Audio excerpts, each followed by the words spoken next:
Hi, do you have the burning desire to learn the Linux device driver and somehow you feel stuck? You don't know where to start from? Or you already know the Linux device driver, but you're not confident of the concepts and you're not that confident of how do I go and try that out? Well, the problem in dealing with a device driver has to do more with the mindset where we believe that dealing with the device drivers requires some special skill set. But let me tell you, that's not the case. In this video, I'm going to share with you the three-step process which will help you get started with the device drivers.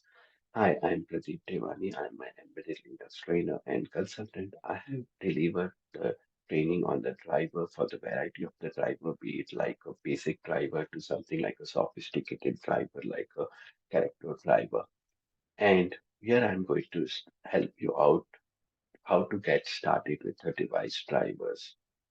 Okay, so we'll directly jump into the topic. Let me share across the screen with you guys.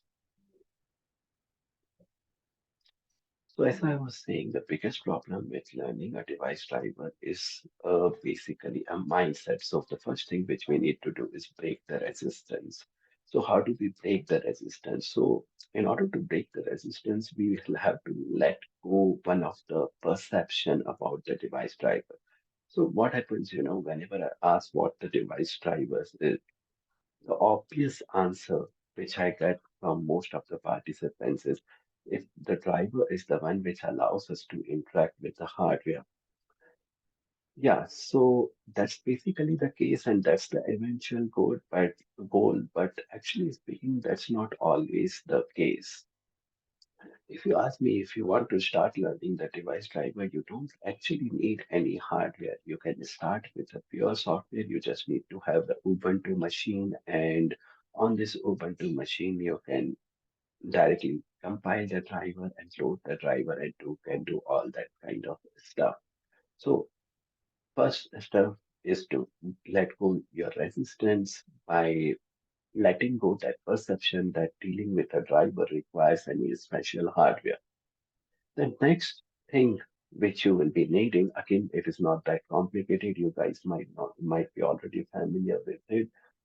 The C programming, obviously the Linux kernel is written in the C, and you will be needing a C programming knowledge for that. That's for sure. So that's the second step which you need to understand about the device driver. And the final step is where to start with a device driver.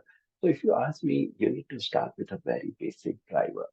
So I would recommend over here the go into this Linux device driver 3, the very popular book from Alessandro Rubini, the link for which I have posted in the description. You can go and check it out.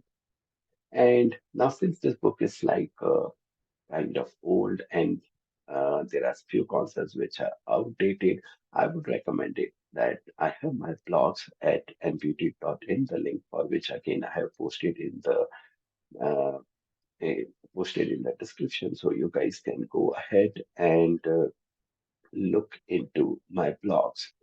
And one thing which I would like to say is don't just read that article or don't just read that book. I would recommend that you should go and try it out. And it is only when you try it out you will be able to break through that resistance and you can get the confident about the thing.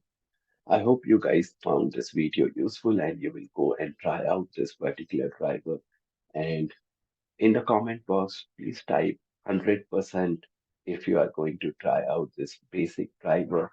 And once you have tried that, please share your comments, please share your feedback on what do you feel after trying out your first driver. So we'll meet up again with another video. Till then, bye bye and happy trying out with the Linux device drivers. Thank you very much, guys, for watching my video.